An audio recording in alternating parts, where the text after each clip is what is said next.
Bismillahirrahmanirrahim. Assalamualaikum warahmatullahi wabarakatuh.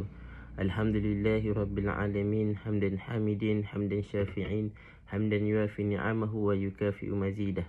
Ya Rabbana lakal hamdu kama yanbaghi li jalali wajhika wa azim sultanik. Allahumma aftah alaina hikmataka wa anshur alaina min khazaini rahmatika ya arhamar rahimin. Segala puji bagi Allah yang telah memberikan kita nikmat hidup, nikmat iman, nikmat Islam, yang mana nikmat iman dan Islam ini tidak Allah berikan, tidak Allah kurniakan kepada semua orang, iaitu hanya kepada orang Islam. Syukur juga kepada Allah yang telah mempertemukan kita pada Sayyidul Ayyam, hari penghulu segala hari, iaitu hari Jumaat, yang di mana hari ini kita digalakkan orang Islam untuk kita memperbanyakkan selawat kepada Nabi Muhammad sallallahu alaihi wasallam. Allahumma salli ala sayyidina Muhammad.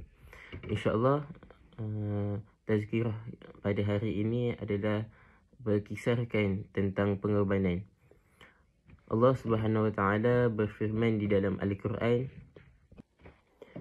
أعوذ بالله من الشيطان الرجيم للذين أحسنوا الحسنى وزيادة ولا يرهق وجوههم قتر ولا ذلة أولئك أصحاب الجنة هم فيها خالدون.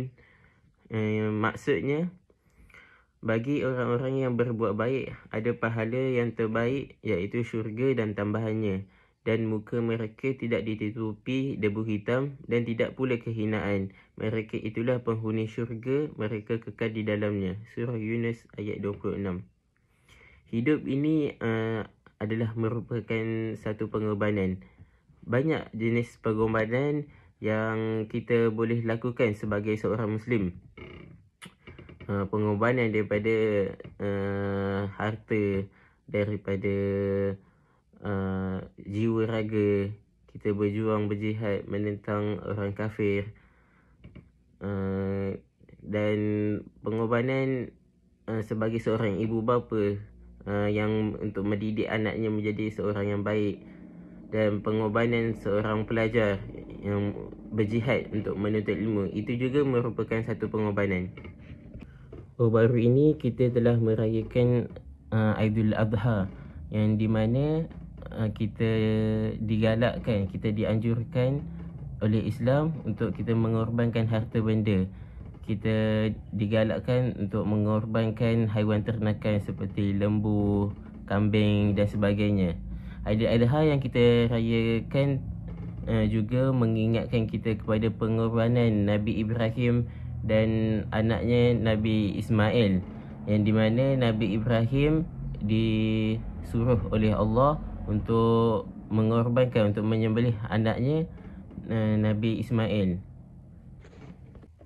Allah berfirman di dalam Al-Quran tentang Nabi Ibrahim ini, iaitu mafhumnya, maka ketika anaknya itu sampai ke peringkat umur yang membolehkan dia berusaha bersama-sama dengannya, Nabi Ibrahim berkata, "Wahai anak kesayanganku, sesungguhnya aku melihat dalam mimpi bahawa aku akan menyembelihmu, maka fikirkanlah apa pendapatmu." Anaknya menjawab, "Wahai ayah, jalankanlah apa yang diperintahkan kepadamu. InsyaAllah ayah akan mendapati daku dari orang-orang yang bersabar." Firman Allah dalam surah As-Saffat ayat 102. Apabila datangnya ayat tersebut, mereka telah bersepakat untuk melaksanakan perintah Allah ini sebagai satu jihad dan ketakwaan kepada Allah Subhanahu wa ta'ala sebarang tanpa keraguan. Maka pada esok harinya, Nabi Ibrahim AS dan anaknya Nabi Ismail AS telah pergi ke satu bukit yang tinggi di Mina, sekarang dikenali sebagai Jabal Malaikat. Di sanalah Nabi Ibrahim AS telah menyembelih anaknya, iaitu Nabi Ismail AS. Tetapi sebelum itu Allah menggantikan rupa bentuk Nabi Ismail alaihissalam dengan menjadi rupa bentuk seekor kibas. Firman Allah Subhanahu Wa Taala di dalam surah As-Saffat ayat 103 hingga 109 yang bermaksud, setelah keduanya berserah bulat-bulat, iaitu menjunjung perintah Allah, dan Nabi Ibrahim merebahkan anaknya dengan meletakkan iringan mukanya di atas tumpuk tanah. Kami sifatkan Ibrahim dengan kesungguhan azamnya itu telah menjalankan perintah kami, serta kami menyerunya, wahai Ibrahim, engkau telah menyempurnakan maksud mimpi yang engkau lihat itu. Daripada kisah tersebut, kita dapat lihat bahawa pengorbanan dan keimanan seorang Nabi itu sangatlah tinggi.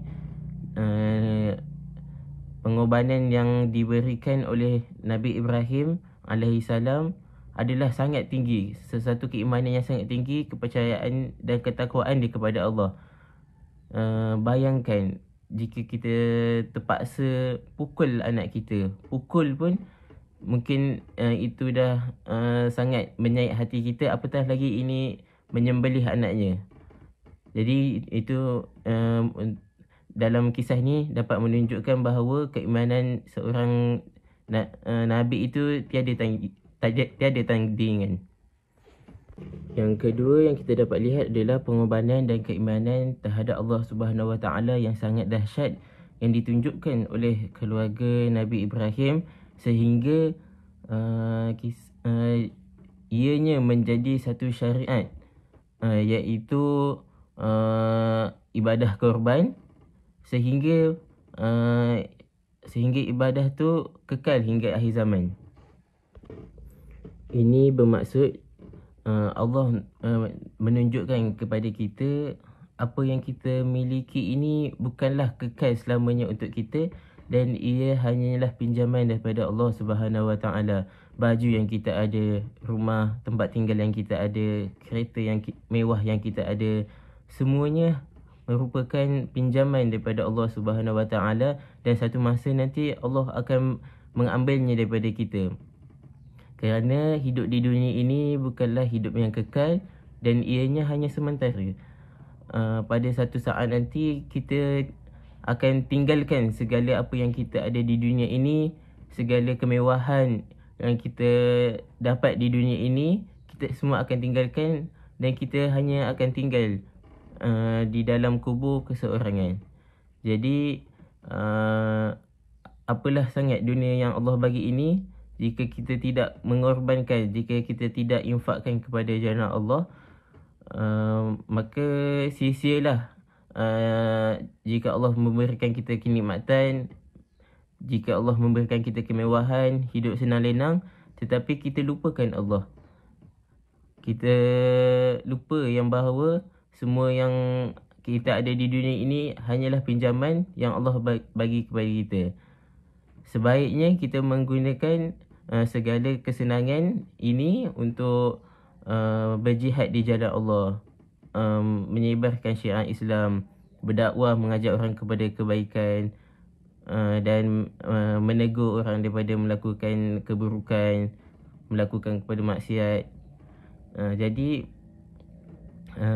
hidup di dunia ini kita perlulah bersandarkan kepada syariat Islam, seperti mana yang ditunjukkan oleh Nabi Ibrahim alaihissalam, yang menunjukkan bahawa dia seseorang yang mempunyai ketakwaan dan keimanan yang tinggi, yang mendengar perintah Allah, mendengar saja perintah Allah, dia terus laksanakan, iaitu dengan menyembelih anaknya Nabi Ismail alaihissalam.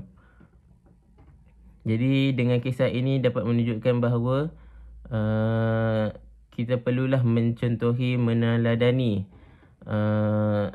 pengorbanan seorang Nabi itu dalam kehidupan seharian kita.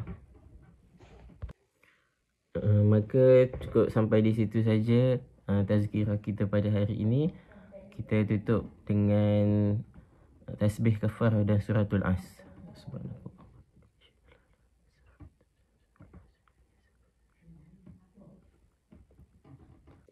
Wabillahi taufiq wal hidayah. Wassalamualaikum warahmatullahi wabarakatuh.